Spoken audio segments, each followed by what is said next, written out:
Knowledge ഫാക്ടറിയുടെ പുതിയൊരു വീഡിയോയിലേക്ക് എല്ലാവർക്കും സ്വാഗതം. അപ്പൊ നമ്മൾ ഇന്ന് ഈ വീഡിയോയിൽ നമ്മുടെ ഏറ്റവും പ്രധാനപ്പെട്ട 2024 കറണ്ട് അഫയേഴ്സ് ആണ് ഡിസ്കസ് ചെയ്യാൻ പോകുന്നത്.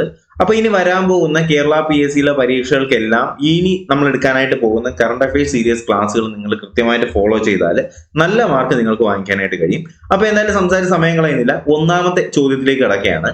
ഇന്ത്യൻ ജൂനിയർ പുരുഷ ഹോക്കി ടീമിന്റെ മുഖ്യ പരിശീലകനായിട്ട് നിയമിതനാകുന്ന ആളുടെ പേര് എന്താണെന്നാണ് നമ്മുടെ ഒന്നാമത്തെ ചോദ്യം. ആരാണ്? നമുക്കറിയാം, പുരുഷ ഹോക്കി ടീമാണ്. അപ്പൊ ഹോക്കി എന്ന് കേൾക്കുമ്പോഴേ നമ്മുടെ മനസ്സിൽ ഓടിയെത്തുന്ന പേര് ആരുടെ തന്നെയാണ്? PR ശ്രീജേഷ് ആണ്, അല്ലെ? അപ്പോൾ ജൂനിയർ പുരുഷ ഹോക്കി ടീമിന്റെ മുഖ്യ പരിശീലകനായിട്ട് നിയമിതനാകുന്ന വ്യക്തി ആരാണ്? PR ശ്രീജേഷ് ആണ്. രണ്ടാമത്തെ ചോദ്യം ശ്രദ്ധിക്കുക. 2024 ഓഗസ്റ്റില് റാംസർ സൈറ്റിൽ ഉൾപ്പെടുത്തിയ രണ്ട് പ്രധാനപ്പെട്ട പക്ഷി സങ്കേതങ്ങളുണ്ട്. അതിൽ ഒന്നിന്റെ പേരാണ് നഞ്ചരായൻ പക്ഷി സങ്കേതം. എന്താണ്? നഞ്ചരായൻ പക്ഷി സങ്കേതം. അതുപോലെ തന്നെ കഴുവേലി പക്ഷി സങ്കേതം. ഇതൊക്കെ സ്ഥിതി ചെയ്യുന്ന സംസ്ഥാനം ഏതെന്നാണ് ചോദ്യം. അപ്പൊ ഈ പേര് കേൾക്കുമ്പോൾ തന്നെ നമുക്കൊരു തമിഴ് ടച്ച് ഉണ്ടല്ലേ? നഞ്ചരായൻ, രായൻ, അതുപോലെ തന്നെ കഴുവേലി, ഇതൊക്കെ എന്താണ്? ഒരു തമിഴ് ടച്ചുള്ള പേരാണ്. അതുകൊണ്ട് നമുക്ക് എന്ത് ചെയ്യാം? തമിഴ്നാടുമായിട്ട് നമുക്ക് ലിങ്ക് ചെയ്യാം, അല്ലെ? അപ്പൊ 2024 ഓഗസ്റ്റില് റാംസർ സൈറ്റിൽ ഉൾപ്പെടുത്തിയ രണ്ട് പ്രധാനപ്പെട്ട പക്ഷി സങ്കേതങ്ങൾ ഏതൊക്കെയാണ്? ഒന്ന് നഞ്ചരായൻ പക്ഷി സങ്കേതം, രണ്ടെന്ന് പറയുന്നത് കഴുവേലി പക്ഷി സങ്കേതമാണ്. ഇത് രണ്ടും ലൊക്കേറ്റ് ചെയ്യുന്ന എവിടെയാണെന്ന് ചോദിച്ചാൽ എവിടെയാണ്? തമിഴ്നാട്ടിലാണെന്നുള്ള കാര്യം കൂടി ഒന്ന് മനസ്സിലാക്കിയേക്കുക. ഓക്കെ, അപ്പോ 2024 സ്വാതന്ത്ര്യ ദിനത്തോടനുബന്ധിച്ചാണ് എന്ത് ചെയ്യുന്നത്? തമിഴ്നാട്ടിലെ നഞ്ചരായൻ പക്ഷി സങ്കേതം, അതുപോലെ തന്നെ കഴുവേലി പക്ഷി സങ്കേതം, കൂടാതെ തന്നെ നമ്മുടെ മധ്യപ്രദേശിലുണ്ട് കേട്ടോ. മധ്യപ്രദേശിലെ തവ റിസർവിയർ എന്നീ 3 സൈറ്റുകൾ കൂടി റാംസർ പട്ടികയിൽ ഉൾപ്പെടുത്തിയിട്ടുണ്ട്. ഓക്കെ, അപ്പൊ ഏറ്റവും പ്രധാനമായിട്ടും എത്ര എണ്ണമാണ്? 3 എണ്ണമാണ്. ഒന്നെന്ന് പറയുന്നത് ഏതാണ്? നമ്മൾ പറഞ്ഞിട്ടുണ്ടായിരുന്നു, തമിഴ്നാട്ടിലെ നഞ്ചരായൻ പക്ഷി സങ്കേതം, അതുപോലെ തന്നെ കഴുവേലി പക്ഷി സങ്കേതം. മറ്റൊന്നെന്ന് പറയുന്നത് എന്താണ്? മധ്യപ്രദേശിലെ തവയാണ്. ഇപ്പൊ എന്താണ്? തവ റിസർവിയർ എന്നിങ്ങനെ 3 സൈറ്റുകളാണ് നിലവിൽ എന്ത് ചെയ്യുന്നത്? നമ്മുടെ റാംസർ പട്ടികയിൽ കൂട്ടിച്ചേർത്തിട്ടുള്ളത്. ഓക്കെ അല്ലേ? അങ്ങനെ നിലവില് ഇന്ത്യയിൽ എത്ര റാംസർ പട്ടികകൾ അല്ലെങ്കിൽ റാംസർ സൈറ്റുകൾ ഉണ്ട്? നിലവില് 85 റാംസർ സൈറ്റുകളാണ് നമ്മുടെ ഇന്ത്യയിലുള്ളത് എന്നുള്ള കാര്യം കൂടി മനസ്സിലാക്കിയേക്കുക. എത്ര എണ്ണം ഉണ്ട്? ഇപ്പൊ ഈ പറയുന്ന 3 എണ്ണം കൂടി ആഡ് ചെയ്തിട്ട് നമുക്ക് നിലവിലെ 85 റാംസർ സൈറ്റുകളാണ് നിലവില് ഇന്ത്യയിൽ ഉള്ളത്. ഓക്കെ, അപ്പോൾ തമിഴ്നാട്ടിലാണ് ഏറ്റവും കൂടുതൽ റാംസർ സൈറ്റുകൾ. അപ്പൊ ഏറ്റവും കൂടുതൽ റാംസർ സൈറ്റുകളുള്ള സംസ്ഥാനം ഏത് എന്ന് ചോദിച്ചാൽ ഏതാണ്? അത് തമിഴ്നാടാണ്. തമിഴ്നാട്ടിൽ എത്ര എണ്ണം ഉണ്ട്? 18 റാംസർ സൈറ്റുകളാണ് നിലവിലുള്ളത്. ഉത്തർപ്രദേശാണ് 2ാം സ്ഥാനത്ത്. ഉത്തർപ്രദേശ് എത്ര എണ്ണമാണ് ഉള്ളത്? 10 എണ്ണമാണ് കേട്ടോ. അപ്പോൾ തമിഴ്നാട്ടിലാണ് ഏറ്റവും കൂടുതൽ റാംസർ സൈറ്റുകൾ ഉള്ളത്, 18 എണ്ണമാണ്. ഉത്തർപ്രദേശിൽ 2ാം സ്ഥാനമാണ്. എത്ര എണ്ണം ഉണ്ട് അവിടെ? 10 റാംസർ സൈറ്റുകൾ ഉത്തർപ്രദേശിലുണ്ട്. അപ്പൊ നിലവിൽ ഇപ്പോ 85 റാംസർ സൈറ്റുകളാണ്. 3 എണ്ണം പുതുതായിട്ട് വന്നു. തമിഴ്നാട്ടിലാണ് 2 എണ്ണം വന്നല്ലേ? കഴുവേലിയും അതുപോലെ തന്നെ ഒന്നെന്ന് പറയുന്നത് എന്താണ്? കഴുവേലിയും, മറ്റത് എന്താണ്? നഞ്ചരായൻ പക്ഷി സങ്കേതം. അതുപോലെ തന്നെ മൂന്നാമത്തതിന്റെ പേരെന്താണ്? ഉത്തർപ്രദേശിലുണ്ടായിരുന്ന തവയല്ലേ? തവ റിസർവിയർ. ഓക്കെ അല്ലേ? അപ്പൊ നമുക്കിനി മൂന്നാമത്തെ ചോദ്യത്തിലേക്ക് കടക്കാം. അതിനു മുന്നേ ഒരു പ്രധാനപ്പെട്ട കാര്യം പറയാനുണ്ട്. നമ്മുടെ ചാനലിൽ നിങ്ങൾക്കറിയാം, നിലവിൽ നമ്മൾ ഫോഴ്സ് എക്സാമുകൾക്ക് വേണ്ടിയിട്ട് തയ്യാറെടുപ്പിക്കുന്നതിന് വേണ്ടിയിട്ട് ഫോഴ്സ് 2025 എന്ന് പറഞ്ഞിട്ടൊരു ബാച്ച് സ്റ്റാർട്ട് ചെയ്യുന്നുണ്ട്. അപ്പോൾ ഈ ബാച്ചിന്റെ പ്രത്യേകത എന്ന് പറഞ്ഞാൽ നിങ്ങൾക്ക് 2025 നടക്കാനായിട്ട് പോകുന്ന CPO, അതുപോലെ തന്നെ എക്സൈസ്, അതുപോലെ തന്നെ ഫയർ ഫോഴ്സ്, അതുപോലെ തന്നെ ബീറ്റ് ഫോറസ്റ്റ് ഓഫീസർ, ഈ 4 പരീക്ഷകൾക്കും വേണ്ടിയിട്ടുള്ള സ്പെഷ്യൽ ടോപ്പിക്കുകൾ നിങ്ങൾക്ക് കവർ ചെയ്യുന്നതിന് വേണ്ടിയിട്ടുള്ള ക്ലാസ്സുകളായിരിക്കും. അപ്പോൾ ഇതിനകത്ത് സ്പെഷ്യൽ ടോപ്പിക്കിന്റെ ക്ലാസ്സുകൾ ഉണ്ടാവും, അതിന്റെ PDF നോട്ടുകൾ ഉണ്ടാവും, അതുപോലെ തന്നെ അതിന്റെ മോക്ക് ടെസ്റ്റുകൾ ഉണ്ടാവും, മോഡൽ എക്സാംസ് ഉണ്ടാവും. അപ്പൊ ഇതെല്ലാം കൂടി ഉൾപ്പെടുത്തിയിട്ടുള്ള ഒരു ബാച്ചാണ്. അപ്പൊ നിങ്ങൾക്ക് ഈ പറയുന്ന കോഴ്സ് 2025 ജോയിൻ ചെയ്യാൻ താല്പര്യം ഉണ്ടെന്നുണ്ടെങ്കിൽ താഴെ കാണുന്ന നമ്പറിലേക്ക്, താഴെ സ്ക്രോൾ ചെയ്യുന്ന നമ്പർ നിങ്ങൾ ശ്രദ്ധിച്ചാൽ മതിയാവും. 996111699272. ഈ നമ്പറിലേക്ക് നിങ്ങൾ പേയ്മെന്റ് ചെയ്തിട്ട് സ്ക്രീൻഷോട്ട് അയക്കുക. അപ്പോൾ ഇത് കോൾ എനേബിൾഡ് നമ്പർ അല്ല, ഇത് വാട്സ്ആപ്പ് നമ്പറാണ്. വാട്സാപ്പിൽ മെസ്സേജ് അയച്ചാൽ മതിയാവും. ഓക്കെ, അപ്പോൾ നിങ്ങൾ എന്തെങ്കിലും ഗ്രൂപ്പിലേക്ക് ആഡ് ചെയ്യുന്നതായിരിക്കും. അപ്പൊ ഏതെങ്കിലും ഇപ്പോൾ 1-2 മതി. ഇപ്പൊ നിങ്ങൾക്ക് പോലീസോ എക്സൈസോ മതി എന്നുണ്ടെങ്കിൽ ഈ നമ്പറിലേക്ക് നിങ്ങൾ എന്ത് ചെയ്യുക? CPO എന്നോ WCPO എന്നോ എക്സൈസ് എന്നോ കൂടി ടൈപ്പ് ചെയ്തിട്ടിരുന്നാൽ നിങ്ങൾക്ക് അതിന്റെ ഡീറ്റെയിൽസ് ഞാൻ അയച്ചു തരാം. ഓക്കെ, അപ്പൊ എന്തായാലും നമുക്ക് നമ്മുടെ മൂന്നാമത്തെ ചോദ്യത്തിലേക്ക് കിടക്കാം. 2024 ഓഗസ്റ്റില് UN-ല് ഇന്ത്യയുടെ സ്ഥിരം പ്രതിനിധിയായിട്ട് നിയമിതനായിട്ടുള്ള വ്യക്തിയുടെ പേര് ചോദിക്കുന്നുണ്ട്. എന്താണ്? P ഹരീഷ് ആണ് കേട്ടോ. അപ്പോൾ ശ്രദ്ധിക്കുക, 2024 ഓഗസ്റ്റില് യുണൈറ്റഡ് നേഷൻസിൽ ഇന്ത്യയുടെ സ്ഥിരം പ്രതിനിധിയായിട്ട് നിയമിതനായ വ്യക്തിയുടെ പേര് ചോദിച്ചാൽ എന്താണ്? P ഹരീഷ് ആണ്. നേരത്തെ ആരായിരുന്നു? രുചിര കാംബോജ് ആയിരുന്നു അല്ലെ? രുചിര കാംബോജ് ജൂണിൽ വിരമിച്ച ഒഴിവിലേക്കാണ് എന്ത് ചെയ്യുന്നത്? P ഹരീഷ് ഈ പറയുന്ന ഇന്ത്യയുടെ സ്ഥിരം പ്രതിനിധിയായിട്ട് എവിടെ പോകുന്നത്? UN-ലോട്ട് പോകുന്നത്. ഓക്കെ, അപ്പോൾ പ്രധാനപ്പെട്ട പോയിന്റ് ആണ്. 2024 UN സ്ഥിരം പ്രതിനിധിയായിട്ട് ഇവിടെ നമ്മുടെ ഇന്ത്യയുടെ സ്ഥിരം പ്രതിനിധിയായിട്ട് UN പോയ വ്യക്തിയുടെ പേരാണ് എന്ത്? പി ഹരീഷ് അല്ലെ? പി ഹരീഷ്. ഓക്കെ, അടുത്ത ചോദ്യത്തിലേക്ക് നമുക്ക് കിടക്കാം. നമ്മുടെ നെക്സ്റ്റ് ക്വസ്റ്റ്യൻ ഇതാണ്. 54ാമത് സംസ്ഥാന ചലച്ചിത്ര പുരസ്കാരം 2023 പ്രഖ്യാപിച്ചിട്ടുണ്ടായിരുന്നു. അപ്പൊ അതിലെ ഏറ്റവും മികച്ച ചിത്രം എന്താണ്? നമുക്കറിയാം കാതലാണ് അല്ലെ? കാതൽ ദ കോർ അല്ലെങ്കിൽ കാതലാണ്. അതിന്റെ ഡയറക്ടർ ആരാണ്? ജിയോ ബേബിയാണ് അതിന്റെ ഡയറക്ടർ എന്ന് പറയുന്നത്. മികച്ച സംവിധായകൻ നമുക്കറിയാം ബ്ലസ്സിയാണ് മികച്ച സംവിധായകൻ. സിനിമ ഏതാണ് ബ്ലസ്സിയുടേത്? ആടുജീവിതമാണ് അല്ലെ? ആടുജീവിതമാണ്. മികച്ച നടൻ ആരാണ്? പൃഥ്വിരാജിനാണ്. ഇപ്പോൾ മികച്ച നടനുള്ള പുരസ്കാരം കിട്ടിയ പൃഥ്വിരാജിനാണ്. ആടുജീവിതം സിനിമയ്ക്കാണ്. മികച്ച നടി ആരായിരുന്നു? ഉർവശിയാണ് അല്ലെ? ഉർവശിക്ക് ഉള്ളൊഴുക്കിനും അതുപോലെ തന്നെ ബീന ആർ ചന്ദ്രന് തടവ് എന്ന് പറയുന്ന സിനിമയ്ക്ക് മികച്ച നടിക്കുള്ള പുരസ്കാരം കിട്ടിയിട്ടുണ്ടായിരുന്നു. അതുപോലെ തന്നെ മികച്ച നടിക്കുള്ള സംസ്ഥാന പുരസ്കാരം ഉർവശിക്ക് എത്ര തവണ കിട്ടിയിട്ടുണ്ടെന്നൊരു ചോദ്യം വന്നാൽ 6 തവണ എന്ത് ചെയ്യുന്നുണ്ട്? ഉർവശിക്ക് കിട്ടുന്നുണ്ട്. അപ്പൊ ആ ഒരു ചോദ്യം ഒന്ന് വ്യക്തമായിട്ട് മനസ്സിലാക്കിയേക്കുക. 54ാമത്തെ സംസ്ഥാന ചലച്ചിത്ര പുരസ്കാരമാണ് എന്ത് ചെയ്യുന്നത്? 2023 പ്രഖ്യാപിച്ചത്. അപ്പൊ ഈ 2003 പ്രഖ്യാപിച്ച 54ാമത് സംസ്ഥാന ചലച്ചിത്ര പുരസ്കാരത്തിലെ ഏറ്റവും മികച്ച ചിത്രം എന്ന് പറയുന്നത് എന്താണ്? കാതലാണ് അല്ലെ? കാതൽ മികച്ച സിനിമയാണ്. മികച്ച സംവിധായകൻ ബ്ലസ്സിയാണ്. നമ്മുടെ ആടുജീവിതത്തിന് ബ്ലസ്സിക്ക് മികച്ച സംവിധായകനുള്ള പുരസ്കാരം കിട്ടി. മികച്ച നടനുള്ള പുരസ്കാരം കിട്ടിയത് ആർക്കാണ്? പൃഥ്വിരാജിനാണ്. ആടുജീവിതം. മികച്ച നടി ഉള്ളൊഴുക്ക് ഉർവശി. അതുപോലെ തന്നെ ബീന ആർ ചന്ദ്രൻ തടവ്. അതുപോലെ തന്നെ മികച്ച നടിക്കുള്ള സംസ്ഥാന പുരസ്കാരം എത്ര തവണ ഉർവശിക്ക് കിട്ടിയിട്ടുണ്ട്? 6 തവണ ഉർവശിക്ക് കിട്ടിയിട്ടുണ്ട്. അപ്പൊ നമ്മളിപ്പോ ഈ ഒരു പേജിൽ ഡിസ്കസ് ചെയ്ത ചോദ്യങ്ങൾ ഒന്നുകൂടി ഞാൻ പറയുകയാണ്. ഇന്ത്യൻ ജൂനിയർ പുരുഷ ഹോക്കി ടീമിന്റെ മുഖ്യ പരിശീലകനായിട്ട് നിയമിതനാകുന്ന ആരാണ്? നിങ്ങൾക്ക് റീകളക്ട് ചെയ്യാൻ പറ്റുന്നുണ്ടോ നിങ്ങളൊന്ന് ചെക്ക് ചെയ്യുക കേട്ടോ. ആരാണ്? PR ശ്രീജേഷ് ആണ്. നമുക്കറിയാം. അതിനുശേഷം നമ്മൾ പറഞ്ഞ എന്താണ്? 2024 ഓഗസ്റ്റിൽ റാംസർ സൈറ്റിൽ ഉൾപ്പെടുത്തിയ നഞ്ചരായൻ പക്ഷി സങ്കേതം അതുപോലെ തന്നെ കഴിവേലി പക്ഷി സങ്കേതം, ഈ പറയുന്ന 2 പക്ഷി സങ്കേതങ്ങളും ഏത് സംസ്ഥാനത്തിലാണെന്ന് ചോദിച്ചാൽ അത് എവിടെയാണ്? അത് നമ്മുടെ തമിഴ്നാട്ടിലാണ് അല്ലെ? തമിഴ്നാട്ടിലാണ്. ഇത് രണ്ടും ആണോ ഇപ്പൊ വന്നിട്ടുള്ളത്? അല്ല, ഒരെണ്ണം കൂടുതൽ വന്നിട്ടുണ്ട്. അത് എവിടെയാണ്? ഉത്തർപ്രദേശിലാണ്. തവ പക്ഷി സങ്കേതമാണ് അല്ലെ? എന്താണ്? തവ പക്ഷി സങ്കേതം വന്നിട്ടുള്ളത് ഉത്തർപ്രദേശിലാണെന്ന് നമ്മൾ പറഞ്ഞിട്ടുണ്ടായിരുന്നു. അപ്പോ മൊത്തത്തിൽ എത്ര റാംസർ സൈറ്റുകളാണ് ഇന്ത്യയിലുള്ളത്? 85 റാംസർ സൈറ്റുകൾ ഇന്ത്യയിലുണ്ട്. അതിൽ തന്നെ ഏറ്റവും കൂടുതൽ റാംസർ സൈറ്റുകളുള്ള സംസ്ഥാനം ചോദിച്ചാൽ തമിഴ്നാടാണ്. എത്ര എണ്ണം? 18 എണ്ണം. 2ാം സ്ഥാനം ഉത്തർപ്രദേശിനാണ് അല്ലെ? ഉത്തർപ്രദേശിനാണ്. ഓക്കെ, അപ്പൊ ഇത്രയും കാര്യങ്ങൾ നമ്മൾ പറഞ്ഞിട്ടുണ്ടായിരുന്നു. പിന്നെ പറഞ്ഞത് 2024 നമ്മുടെ യുണൈറ്റഡ് നാഷൻസിലേക്കുള്ള ഇന്ത്യയുടെ സ്ഥിരം പ്രതിനിധിയായിട്ട് തിരഞ്ഞെടുത്ത വ്യക്തിയുടെ പേര് ചോദിച്ചിട്ടുണ്ടായിരുന്നു. പി ഹരീഷ് ആണ്. രുചിര കാംബോജ് ജൂണിലെ വിരമിച്ച ഒഴിവിലേക്കാണ് എന്ത് ചെയ്യുന്നത്? പി ഹരീഷ് വരുന്നത്. പിന്നെ പറഞ്ഞത് 54ാമത്തെ സംസ്ഥാന ചലച്ചിത്ര പുരസ്കാരം പ്രഖ്യാപിച്ചിട്ടുണ്ട്. മികച്ച സിനിമ കാതൽ, മികച്ച സംവിധായകൻ ബ്ലസ്സി ആടുജീവിതം, മികച്ച നടൻ പൃഥ്വിരാജ് ആടുജീവിതം, മികച്ച നടി ഉർവശി ഉള്ളൊഴുക്ക്, ബീന ആർ ചന്ദ്രൻ തടവ്. മികച്ച നടിക്കുള്ള സംസ്ഥാന ചലച്ചിത്ര പുരസ്കാരം ഉർവശിക്ക് എത്ര തവണ കിട്ടിയിട്ടുണ്ട്? 6 തവണ കിട്ടിയിട്ടുണ്ട്. ഓക്കെ, അപ്പോ ദേശീയ ബഹിരാകാശ ദിനം എന്നു ചോദിച്ചാൽ ഓഗസ്റ്റ് 23 നമ്മൾ എന്ത് ചെയ്യുന്നത്? ദേശീയ ബഹിരാകാശ ദിനമായിട്ട് ആചരിക്കുന്നത്. അപ്പോൾ ദേശീയ നാഷണൽ സ്പേസ് ഡേ എന്നു ചോദിച്ചാൽ ഓഗസ്റ്റ് 23 എന്നുള്ള കാര്യം മനസ്സിലാക്കുക. അപ്പൊ 2023 ഓഗസ്റ്റ് 23 എന്ത് ചെയ്യുന്നു? ചന്ദ്രയാൻ 3 ചന്ദ്രന്റെ ദക്ഷിണ ധ്രുവത്തിൽ എന്ത് ചെയ്യുന്നു? സോഫ്റ്റ് ലാൻഡിംഗ് നടത്തുന്നു. ആ ഒരു കാര്യം മനസ്സിലാക്കുക. 2023 ഓഗസ്റ്റ് 23 എന്താണ് സംഭവിക്കുന്നത്? ചന്ദ്രയാൻ 3 ചന്ദ്രന്റെ ദക്ഷിണ ധ്രുവത്തിൽ സോഫ്റ്റ് ലാൻഡിംഗ് നടത്തുന്നുണ്ട്. ഇതോടുകൂടി ചന്ദ്രന്റെ ദക്ഷിണ ധ്രുവത്തിൽ പേടകം ഇറക്കുന്ന ആദ്യ രാജ്യമായിട്ട് ഇന്ത്യ മാറി. ഓക്കെ, അപ്പോ ഓഗസ്റ്റ് 23 ഒരു വളരെ പ്രധാനപ്പെട്ട ദിവസമാണ്. അപ്പോൾ 2023 ഓഗസ്റ്റ് 23 എന്താ സംഭവിക്കുന്നത്? ചന്ദ്രയാൻ 3 ചന്ദ്രന്റെ ദക്ഷിണ ധ്രുവത്തിൽ എന്ത് ചെയ്യുന്നു? സോഫ്റ്റ് ലാൻഡിംഗ് നടത്തുന്നു. ഇതോടുകൂടി എന്താണ് സംഭവിക്കുന്നത്?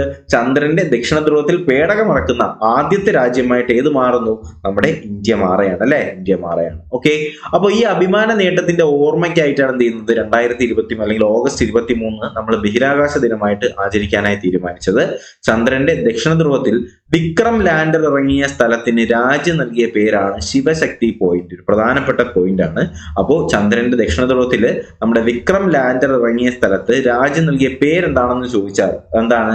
ശിവശക്തി പോയിന്റ് ആണെന്നുള്ള കാര്യം കൂടി ഒന്ന് മനസ്സിലാക്കിയേക്കുക. ഓക്കെ, അടുത്ത ചോദ്യമാണ് 2024 ഓഗസ്റ്റ് ഏത് രോഗത്തെ തുടർന്നാണ് ലോകാരോഗ്യ സംഘടന ആരോഗ്യ അടിയന്തരാവസ്ഥ പ്രഖ്യാപിച്ചത് എന്ന് ചോദിച്ചാൽ 2024 ഓഗസ്റ്റിനാണ്. അപ്പൊ ഏത് രോഗത്തെ തുടർന്നുകൊണ്ടാണ് ലോകാരോഗ്യ സംഘടന ആരോഗ്യ അടിയന്തരാവസ്ഥ പ്രഖ്യാപിച്ചതെന്ന് ചോദിച്ചാൽ അത് ഏത് രോഗത്തെ തുടർന്നാണ്? മങ്കി പോക്സ് അല്ലെങ്കിൽ കുരങ്ങു പനിയെ തുടർന്നാണ് എന്ത് ചെയ്യുന്നത്?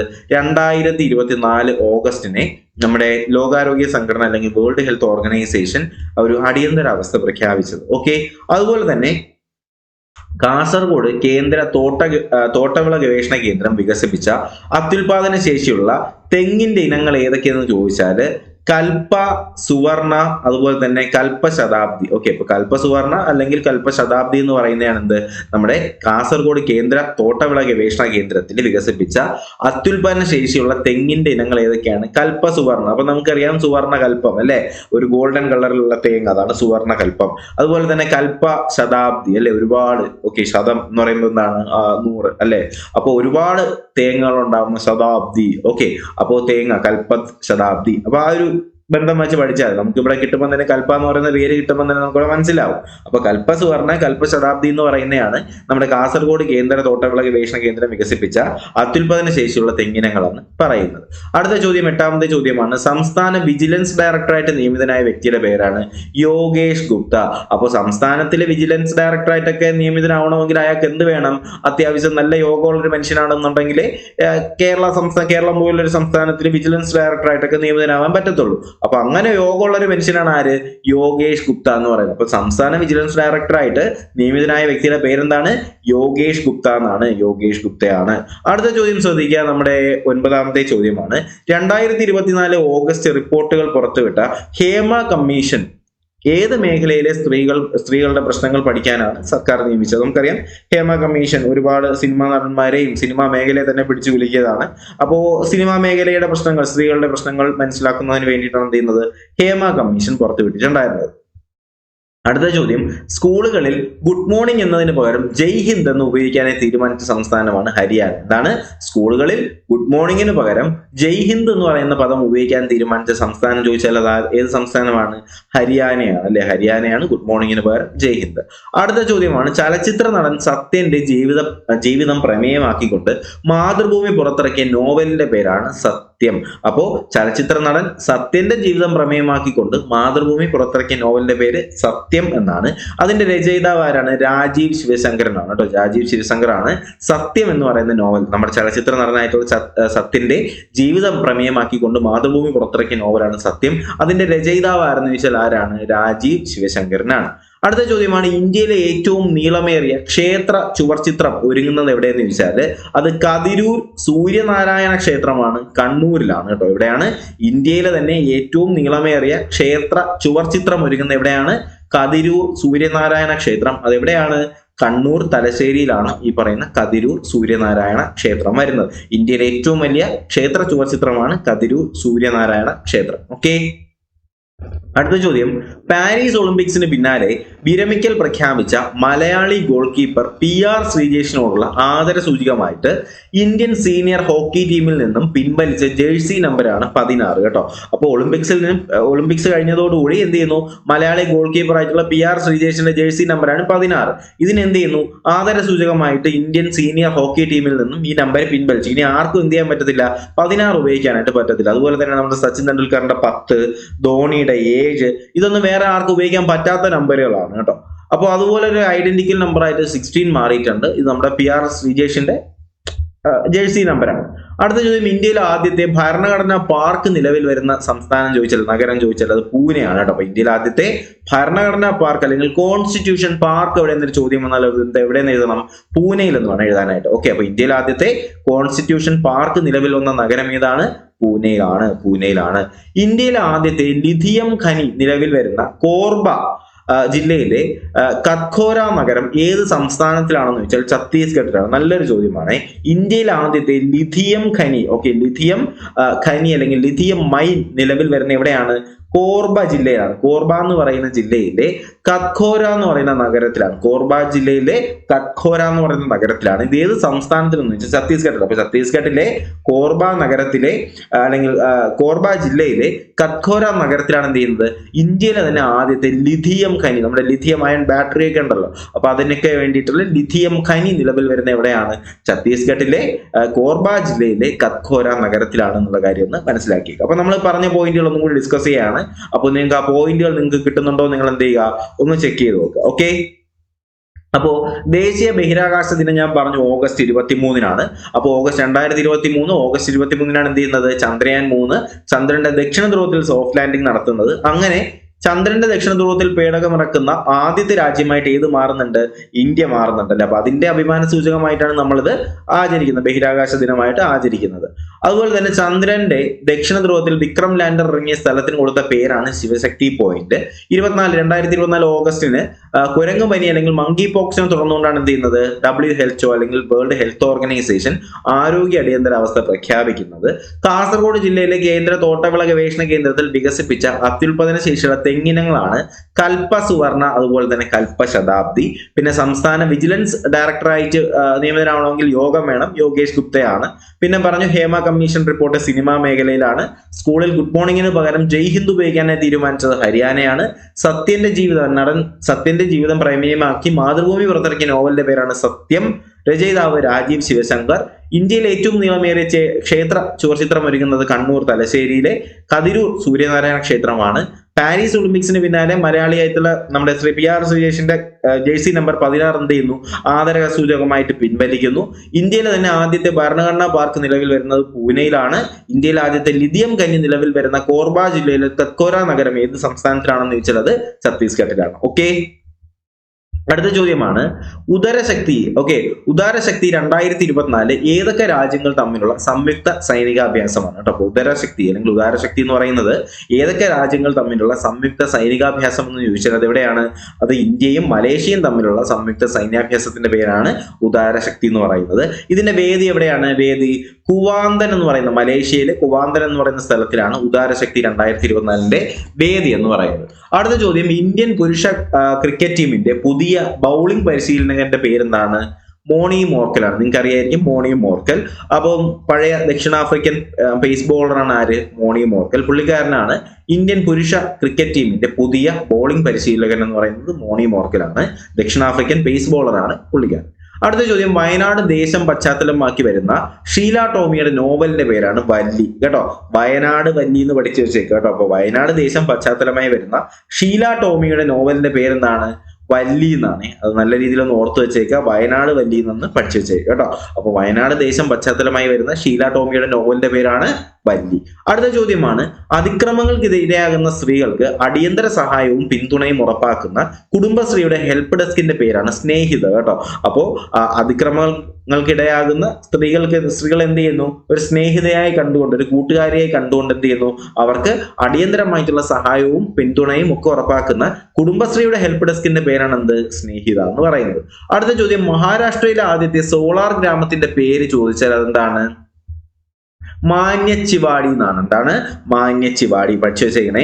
മഹാരാഷ്ട്രയിൽ ആദ്യത്തെ സോളാർ ഗ്രാമം. നമുക്കറിയാം ഈ സോളാർ കേസ് എന്നൊക്കെ പറയുമ്പോഴത്തേക്കും അത്ര മാന്യന്മാരല്ലാത്ത ആൾക്കാരാണ് സോളാർ കേസിനകത്ത് പെട്ടിട്ടുണ്ടായിരുന്നില്ലേ? അങ്ങനെ പഠിച്ചാൽ സോളാർ ഗ്രാമം എന്ന് പറയുമ്പോഴത്തേക്ക് അവിടെ ഫുള്ള് സോളാർ കേസ് ആണെന്ന് പഠിച്ചു വെച്ചേക്കുക. അപ്പൊ സോളാർ കേസിനകത്തൊക്കെ വന്നാൽ അത്ര മാന്യന്മാരൊന്നും ആയിരിക്കത്തില്ല. പാവപ്പെട്ട ഒരു മനുഷ്യൻ അതിനകത്ത് പിടിച്ചിട്ടുണ്ടായിരുന്നു എന്നുള്ളത് സത്യാവസ്ഥയാണ്. അത് പോട്ടെ.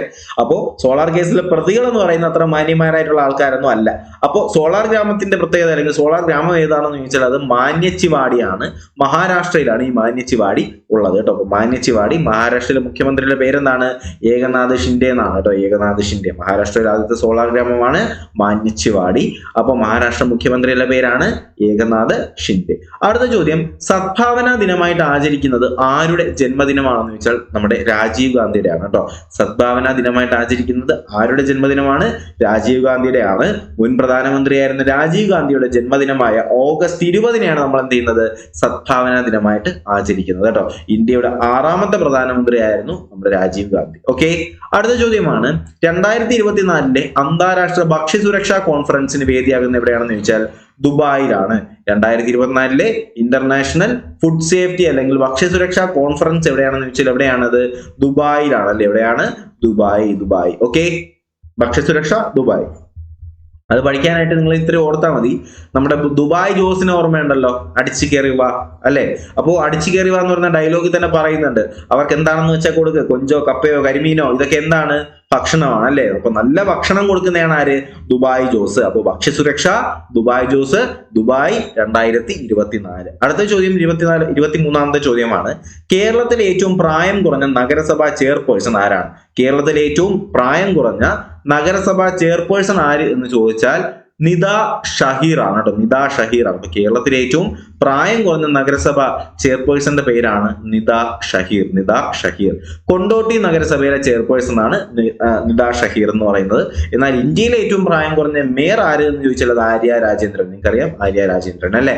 കേരളത്തിലെ ഏറ്റവും പ്രായം കുറഞ്ഞ നഗരസഭാ ചെയർപേഴ്സൺ ആണെങ്കിൽ നിദ ഷഹീർ ആണ്. കൊണ്ടോട്ടി നഗരസഭയുടെ ചെയർപേഴ്സൺ ആണ് നിദ ഷഹീർ. അടുത്ത ചോദ്യം, സംസ്ഥാനത്തെ എല്ലാ ഹൈസ്കൂളുകളും 12ാം ക്ലാസ് വരെയാക്കി സെക്കൻഡറി ആക്കാൻ ശുപാർശ ചെയ്ത കമ്മിറ്റിയുടെ പേരാണ് ഖാദർ കമ്മിറ്റി. നമ്മൾ അറിഞ്ഞാണ് ഖാദർ കമ്മിറ്റി അല്ലെ. സംസ്ഥാനത്തെ എല്ലാ ഹൈസ്കൂളുകളും എന്ത് ചെയ്യുന്നു, +2 വരെ ഹൈസ്കൂളാക്കി മാറ്റുന്നതിന് വേണ്ടിയിട്ട് അല്ലെങ്കിൽ സെക്കൻഡറി ആക്കാനായി തീരുമാനിച്ച കമ്മിറ്റിയുടെ പേരാണ് എന്ത്, ഖാദർ കമ്മിറ്റി. സംസ്ഥാനത്തെ എല്ലാ ഹൈസ്കൂളുകളും +2 വരെ ആക്കി സെക്കൻഡറി ആക്കാനായി തീരുമാനിച്ച കമ്മിറ്റിയുടെ പേരാണ് ഖാദർ കമ്മിറ്റി എന്ന് പറയുന്നത്. ഉന്നത വിജയം കരസ്ഥമാക്കിയിരിക്കുന്ന ഭിന്നശേഷിക്കാരായിട്ടുള്ള വിദ്യാർത്ഥികൾക്ക് ക്യാഷ് അവാർഡ് നൽകുന്നതിനായിട്ട് സാമൂഹ്യ നീതി വകുപ്പ് നടപ്പിലാക്കിയ പദ്ധതിയുടെ പേരാണ് വിജയാമൃതം. ഉന്നത വിദ്യാഭ്യാസം കരസ്ഥമാക്കുന്ന ഭിന്നശേഷിക്കാരായിട്ടുള്ള വിദ്യാർത്ഥികൾക്ക് ക്യാഷ് അവാർഡ് നൽകുന്നതിനായി സാമൂഹ്യ നീതി വകുപ്പ് നടപ്പിലാക്കിയ പദ്ധതിയുടെ പേരാണ് വിജയാമൃതം കേട്ടോ. ഉന്നത വിജയം കരസ്ഥമാക്കുക എന്ന് പറഞ്ഞാൽ വിജയത്തിന്റെ അമൃതമാണ് അല്ലെ. അപ്പൊ ഉന്നത വിജയം കരസ്ഥമാക്കുന്ന ഭിന്നശേഷിക്കാരായിട്ടുള്ള വിദ്യാർത്ഥികൾക്ക് ക്യാഷ് അവാർഡ് കിട്ടുന്ന എന്താണ്, വിജയാമൃതം എന്ന് പറയുന്ന സാമൂഹ്യ നീതി വകുപ്പിന്റെ പദ്ധതിയാണ്. ഓക്കെ. അടുത്ത ചോദ്യം, ഇന്ത്യയുടെ പുതിയ പ്രതിരോധ സെക്രട്ടറിയുടെ പേരെന്താണ്, രാജേഷ് കുമാർ സിംഗ് എന്നാണ് കേട്ടോ. അപ്പൊ ഇന്ത്യയുടെ പുതിയ പ്രതിരോധം എന്ന് പറയുമ്പോൾ ഡിഫൻസ് ആണ്. അപ്പൊ എപ്പോഴും ഡിഫൻസ് ഒക്കെ കയ്യിലുണ്ടാവുന്ന ആരുടെ കയ്യിലാണ്, ഒരു രാജാവിന്റെ കയ്യിലാണ് എപ്പോഴും ഡിഫൻസ് ഉണ്ടാവുന്നത് അല്ലെ. അപ്പോ പ്രതിരോധ സെക്രട്ടറി ആരെന്ന് ചോദിച്ചാൽ അത് രാജേഷ് കുമാർ ആണ്. രാജാവ് രാജേഷ് എന്ന് പഠിച്ചു വെച്ചേക്കുക, രാജേഷ് കുമാർ സിംഗ് ആണ് അല്ലെ. രാജേഷ് കുമാർ സിംഗ് ആണ്. പ്രതിരോധം എന്നൊക്കെ പറയുമ്പോഴത്തേക്കും നിങ്ങൾ മനസ്സിൽ വരേണ്ട ഒരു ഇമേജ് എന്ന് പറയുന്നത് എന്താണ്, ഒരു താടിയൊക്കെയുള്ള ഒരു സിംഗ് എന്ന് പറയുമ്പോൾ എന്താണ് നമുക്കറിയാം, താടിയൊക്കെയുള്ള ഒരു രാജാവ് എന്ന് പഠിച്ചു വെച്ചേക്കട്ടോ. അപ്പൊ ഇതാണ് താടി. ഇപ്പൊ തലയിൽ തലപ്പാവാണ് അല്ലെ. അപ്പോ നമുക്കറിയാം ഇതാണ് തലപ്പാവ്.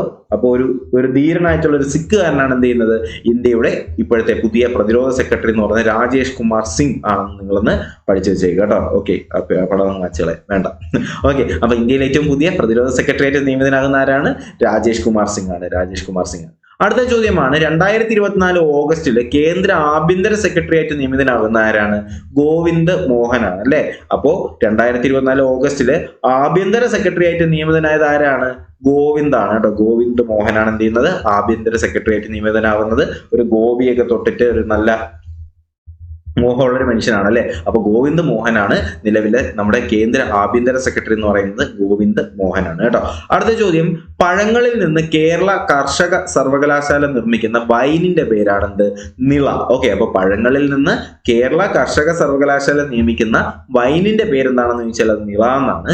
ഇന്തോനേഷ്യയുടെ പുതിയ തലസ്ഥാനത്തിന്റെ പേരെന്താണ്, ഒന്ന് പഠിച്ചു വെച്ചേക്കുക, നുസാന്തര എന്നാണ് കേട്ടോ. ഇന്തോനേഷ്യയുടെ പുതിയ തലസ്ഥാനത്തിന്റെ പേര് നുസാന്തര എന്നാണ്. എന്നാൽ പഴയ തലസ്ഥാനമാണ് ജക്കാർത്ത കേട്ടോ. അപ്പൊ പുതിയതാണെങ്കിൽ എന്താണ് ആ പേര് നിങ്ങൾ ഓർത്ത് വെച്ചേക്കണം, നുസാന്തര എന്നാണ്. നുസാന്തര. ഓക്കെ. അപ്പൊ ഇന്തോനേഷ്യയുടെ പുതിയ തലസ്ഥാനത്തിന്റെ പേര് നുസാന്തര എന്നാണ്. നമ്മൾ പഠിച്ചു വെച്ചിരുന്നത് ജക്കാർത്ത എന്നാണ് അല്ലെ. ജക്കാർത്ത പഴയതാണ്, ഇപ്പൊ നുസാന്തരയാണ്. 2024 ഓഗസ്റ്റിൽ വിക്ഷേപിച്ച ISROയുടെ പുതിയ ഭൗമ നിരീക്ഷണ ഉപഗ്രഹത്തിന്റെ പേരാണ് EOS 08. EOS 08 എന്താണ്, ഒരു ഭൗമ നിരീക്ഷണ ഉപഗ്രഹമാണ് EOS 08. 2024 ഓഗസ്റ്റിൽ വിക്ഷേപിച്ച ISROയുടെ പുതിയ ഭൗമ നിരീക്ഷണ ഉപഗ്രഹത്തിന്റെ പേരാണ് EOS 08. അപ്പൊ നമ്മൾ അവസാനം ഡിസ്കസ് ചെയ്ത പോയിന്റിൽ ഞാൻ ഒരിക്കൽ കൂടി പറയുകയാണ്, ഓപ്പറേഷൻ ഉദാരശക്തി ആരൊക്കെ തമ്മിലുള്ളതാണ്, ഇന്ത്യയും മലേഷ്യയുമാണ്. വേദി എന്ന് പറയുന്നത് കുവാന്തൻ മലേഷ്യയാണ്. പിന്നെ പറഞ്ഞു ഇന്ത്യൻ പുരുഷ ക്രിക്കറ്റ് ടീമിന്റെ പുതിയ ബൗളിംഗ് പരിശീലകന്റെ പേരാണ് മോണി മോർക്കൽ. മുൻ ദക്ഷിണാഫ്രിക്കൻ പേസ് ബോളർ ആയിരുന്നു. വയനാട് ദേശം പശ്ചാത്തലമാക്കി വരുന്ന ഷീല ടോമിയുടെ നോവലിന്റെ പേര് ബല്ലി എന്നാണ്. അതിക്രമങ്ങൾക്കിരയാകുന്ന സ്ത്രീകൾക്ക് അടിയന്തര സഹായവും പിന്തുണയും ഉറപ്പാക്കുന്ന കുടുംബശ്രീയുടെ ഹെൽപ്പ് ലൈൻ നമ്പറാണ് അല്ലെങ്കിൽ ഹെൽപ്പ് ലൈൻ ഡെസ്കിന്റെ പേരാണ് സ്നേഹിത. മഹാരാഷ്ട്രയിൽ ആദ്യത്തെ സോളാർ ഗ്രാമത്തിന്റെ പേര് മാന്യച്ചിവാടി എന്നാണ്. അവിടുത്തെ മുഖ്യമന്ത്രി ഏകനാഥ് ഷിൻഡെയാണ്. സദ്ഭാവന ദിവസം രാജീവ് ഗാന്ധിയുടെ ബർത്ത്ഡേ ഓഗസ്റ്റ് 20 ആണ്. ഇന്ത്യയുടെ 6ാമത്തെ പ്രധാനമന്ത്രിയാണ് രാജീവ് ഗാന്ധി. അന്താരാഷ്ട്ര ഭക്ഷ്യസുരക്ഷാ കേന്ദ്രം എവിടെയാണ്, ഭക്ഷ്യസുരക്ഷാ കോൺഫറൻസ് ദുബായിലാണ് അല്ലെ. ദുബായിലാണ്. കേരളത്തിലെ ഏറ്റവും പ്രായം കുറഞ്ഞ നഗരസഭാ ചെയർപേഴ്സൺ നിദ ഷഹീനാണ്. മേയർ ആണെന്നുണ്ടെങ്കിൽ ആര്യ രാജേന്ദ്രനാണ്. സംസ്ഥാനത്തെ എല്ലാ ഹൈസ്കൂളുകളും +2 ആക്കി മാറ്റുന്നതിനുള്ള സെക്കൻഡറി ആക്കാനായി തീരുമാനിച്ച കമ്മിറ്റിയുടെ പേരാണ് ഖാദർ കമ്മിറ്റി. ഉന്നത വിജയം കരസ്ഥമാക്കുന്ന ഭിന്നശേഷിക്കാരായിട്ടുള്ള വിദ്യാർത്ഥികൾക്ക് ക്യാഷ് അവാർഡ് നൽകുന്ന സാമൂഹ്യ നീതി വകുപ്പിന്റെ പദ്ധതിയുടെ പേരാണ് വിജയാമൃതം. ഇന്ത്യയുടെ പുതിയ പ്രതിരോധ സെക്രട്ടറിയുടെ ആയിട്ട് നിയമിതനാവുന്ന രാജേഷ് കുമാർ സിംഗ് ആണ്. ആഭ്യന്തര സെക്രട്ടറി ഗോവിന്ദ് മോഹനാണ്. കേരള കാർഷിക സർവകലാശാല നിർമ്മിക്കുന്ന വൈനിന്റെ പേര് നിള എന്നാണ്. ഇന്തോനേഷ്യയുടെ പുതിയ തലസ്ഥാനം നുസാന്തര എന്നാണ്. ജക്കാർത്തയാണ് പഴയത്, ഇപ്പോഴത്തെ നുസാന്തര എന്നാണ് ഇപ്പോഴത്തത്, പഴയത് ജക്കാർത്ത എന്നാണ്. 2024 ഓഗസ്റ്റിൽ വിക്ഷേപിച്ച ISROയുടെ ഭൗമ നിരീക്ഷണ ഉപഗ്രഹത്തിന്റെ പേരാണെന്ത്? EOS-08. ഓക്കെ അല്ലേ? അപ്പോ ഇത്രയും കാര്യങ്ങൾ ഓക്കെ ആണെന്നുണ്ടെങ്കിൽ എന്ത് ചെയ്യുക, നമ്മുടെ വീഡിയോ ഒന്ന് ലൈക്ക് ചെയ്യുക. തീർച്ചയായിട്ടും നിങ്ങളുടെ അഭിപ്രായങ്ങൾ ഞാൻ കമന്റുകളായിട്ട് പ്രതീക്ഷിക്കുന്നു. അതുപോലെ തന്നെ നമ്മുടെ ഫോഴ്സ് 2025 എന്ന് പറയുന്ന ബാച്ചിലേക്ക് ജോയിൻ ചെയ്യാൻ താല്പര്യമുള്ളവര് ഇന്ന് തന്നെ ജോയിൻ ചെയ്യാനായിട്ട് ശ്രമിക്കുക. ഓക്കെ, അപ്പൊ നമ്മൾ ക്ലാസ്സുകളും കാര്യങ്ങളൊക്കെ കുറച്ചുകൂടി ഇന്റൻസ് ആക്കാനായിട്ട് പോവുകയാണ്. അപ്പൊ എന്തായാലും ജോയിൻ ചെയ്യാനായിട്ട് ഇന്ന് തന്നെ ശ്രമിക്കുക കേട്ടോ. അപ്പൊ എന്തായാലും ഇത്രയും കാര്യങ്ങളൊക്കെ തന്നെയാണ് ഈ ഒരു വീഡിയോയിൽ ചർച്ച ചെയ്യാനായിട്ട് ഉണ്ടായിരുന്നത്. അപ്പൊ വീഡിയോ ഇഷ്ടമെങ്കിൽ ലൈക്ക് ചെയ്യുക, ചാനൽ സബ്സ്ക്രൈബ് ചെയ്യുക, നിങ്ങളുടെ കൂട്ടുകാരിലേക്ക് കൂടി വീഡിയോ എത്തിച്ചു കൊടുക്കുക. പുതിയൊരു വീഡിയോ ക്ലാസ്സൊക്കെ ആയിട്ട് നമുക്ക് ഉടനെ തന്നെ കാണാം. അതുവരേക്കും എല്ലാവർക്കും bye bye, good bye, take care.